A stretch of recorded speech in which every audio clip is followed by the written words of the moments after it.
I'm Jamie and I've been teaching abroad full-time since 2010. In this video, I'm sharing my exact step-by-step process to help you teach abroad with tons of tips and tricks. So grab a notebook and a pen and let's get started. The first step is to decide where you want to teach abroad. I recommend choosing 3 to 5 countries, and you'll later narrow these down based on your qualifications and the available visas. You want to consider your personal preferences, so things like the weather, maybe the cost of living, the language, and the culture. You want to think of what's really important for you. Personally, for me, I was interested in learning Spanish, so I taught in Costa Rica to start, and I went on to teach in Spain for 5 years. And I was also interested in countries with warm weather, so that influenced me to go to Egypt and to go to Australia. So you want to consider what is important for you. It's also important to think about your why before you begin this journey.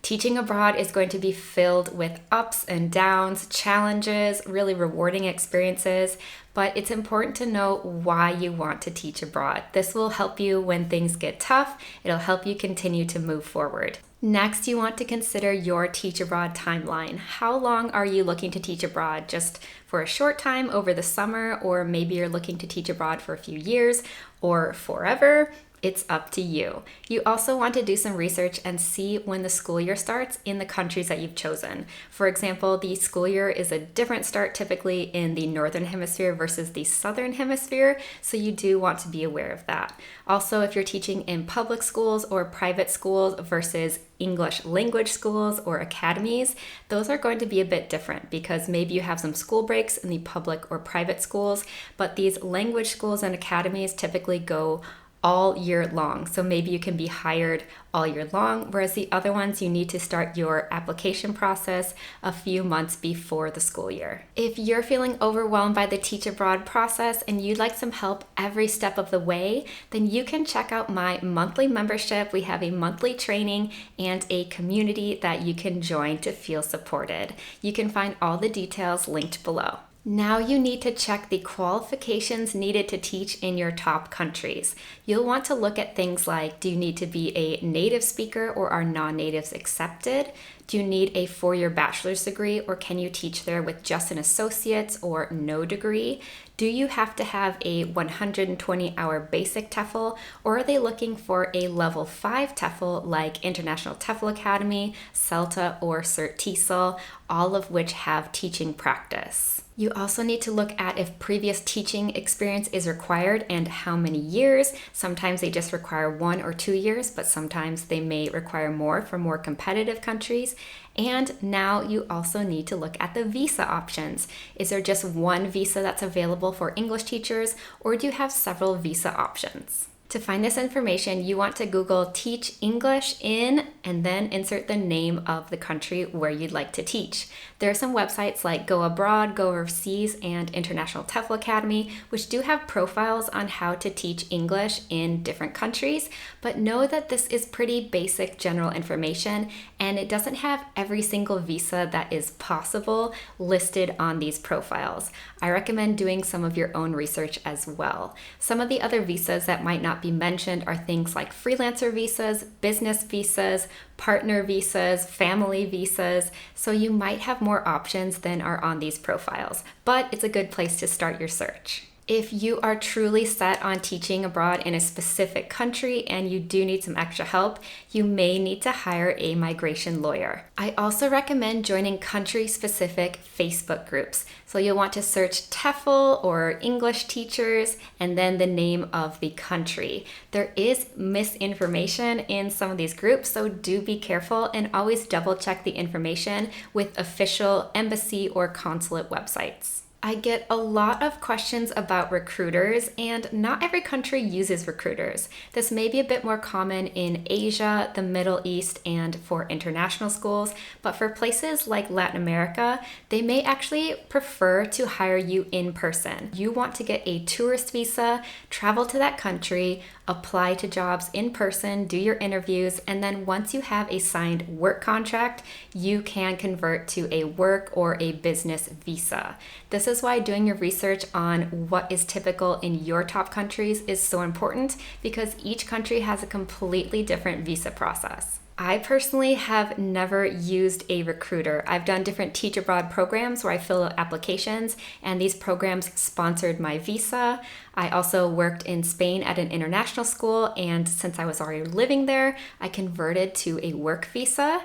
And when I taught in Australia, I just arrived to the country on a work holiday visa and did some interviews and then was able to get hired. So you don't always need to use a recruiter. If you really want to teach in a specific country but still need something like a TEFL or a degree, then you can consider getting this in your country or abroad.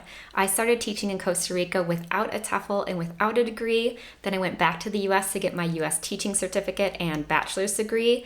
I then did a master's abroad in Spain while I was teaching, and while I was teaching in Australia, I got my TEFL certificate. I did a CELTA course. So it's definitely possible to top up your qualifications as you go through your Teach Abroad process. If you don't have a TEFL certificate yet, then I recommend checking out my video or blog linked in the description that goes over everything you need to know about how to choose a TEFL. Now that you have an idea of where you're eligible to teach and the different visas that are available, it's time to narrow down to your top 3 countries. So write down this information for your top countries. When the school year is, for example, when hiring starts, is it year-round or seasonal? What visas are available, for example, work, student, business, freelancer, digital nomad, skilled, or partner visas? What ways you can teach abroad? Teach abroad programs, TEFL courses abroad with placements, public, private, international charter schools, in-company business classes, online as a freelancer, in English language schools or academies. Not every visa is available for every country, and not every way to teach is available in every country. That's why careful research is so important. If you need extra help, I do offer one-on-one coaching, or you can join my membership. The next step is to choose 2 ways to teach abroad in each of your top 3 countries. You want to do this because visas can change, circumstances can change, and you always want to have a backup plan. For example, if I want to teach in Spain, I can teach in a Teach Abroad program. I know that I can only apply to that once a year when the applications are open. And I could also look into the digital nomad visa, which is newer, but I qualify for this because I have an online business and because I make above the threshold that is needed. So those would be 2 ways that I personally could teach in Spain. You want to go and do this for your top 3 countries. Having a backup plan will save you a ton of stress. I didn't do this when I was first teaching abroad. I was supposed to teach in Peru, then I had a bit of a medical emergency, and that placement would have been too remote for me. So in a week, I had to quickly change countries, and that was super, super stressful. So don't do what I did. Make sure you have backup plans. Once you know where and how you want to teach abroad, you need to start preparing your Teach Abroad applications and interviews. If you want to learn the common Teach Abroad interview questions and answers, then you can watch this video next. For your Teach Abroad interviews, I recommend having a demo lesson ready to go. You'll want a few different versions because you never know exactly what they're looking for. You can have a beginner/intermediate version, an intermediate/advanced version, and then have a shorter 10 to 15 minute version and a longer 20 to 30-minute version. Have all your materials prepared, your lesson plan printed out, and this way you are ready to go. Just like I mentioned before, some countries will hire teachers from abroad, which means you might be doing these demo lessons online, and some of these countries will have you do this in person. So just make sure that you are prepared either way if you need digital copies or physical copies. You also may be teaching to the interviewer as if they were a student, teaching to no one, or they may have some sample students for you to teach.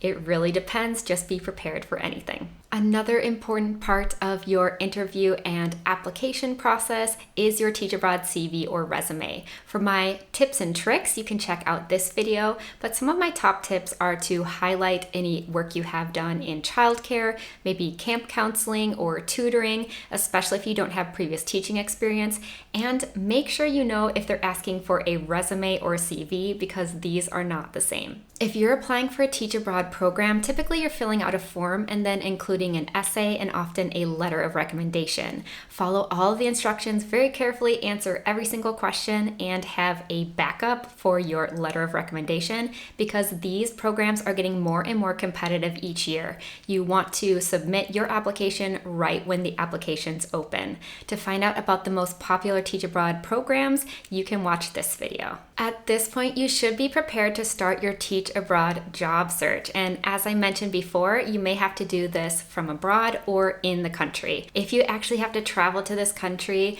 and then start your job search, I know this can be very, very intimidating. There are a few different companies that offer job placement guarantees if you do a TEFL course with them, and there are Teach Abroad programs which can help you move abroad and you know that you have a secure position. So if it's your first time teaching abroad, I do recommend looking into this, and I will have all of that information in my blog post. There are a few different places that you can look for Teach Abroad jobs, and I recommend taking advantage of all of them. Searching for the perfect Teach Abroad job is kind of like searching for gold. You have to sift through a lot of junk to find something perfect for you. I recommend looking for Teach Abroad jobs on international job boards, job forums, TEFL teacher Facebook groups, international school agencies, and recruiters. If you want to find links to these different sites, then you can download my ultimate Teach Abroad jobs guide. You've got a job offer or two. Congratulations. The next step is to negotiate your pay and or benefits. If you are teaching through a program, typically you can't do this, but if you apply directly through the school, then you can negotiate things like your salary, your prep periods, the levels you're teaching, your working hours, and other benefits. Your contract should include information about your visa, such as who is sponsoring it, who is responsible for it, any accommodation or health insurance or other benefits that you have. I do recommend asking for a copy in English and in the native language and comparing both of them to make sure that they are the same. At this point, now that you've signed your contract, you are ready to start your visa process. This is going to vary from country to country. It can take a few weeks up to several months. So do be prepared. Teaching abroad is an exciting way to live a life of teaching, travel, and adventure. My goal is to help as many people teach abroad as possible because I absolutely love it, and I know that you will too. If you need any extra support, you can fill out my survey and I will email you back. Check out my membership. I also have an online course that goes through this whole Teach Abroad process, but in a ton of detail and with a lot of support PDFs. If you found this video helpful and you know anyone else who wants to teach abroad, please share this video with them. And if you would like a video about the logistics of moving abroad and settling abroad, so kind of the next step, then just give this video a thumbs up. You can find me on Instagram at ESLTeacher365, and if you'd like to learn more about teaching abroad, then you can watch this video on Teach Abroad visas next. Happy teaching!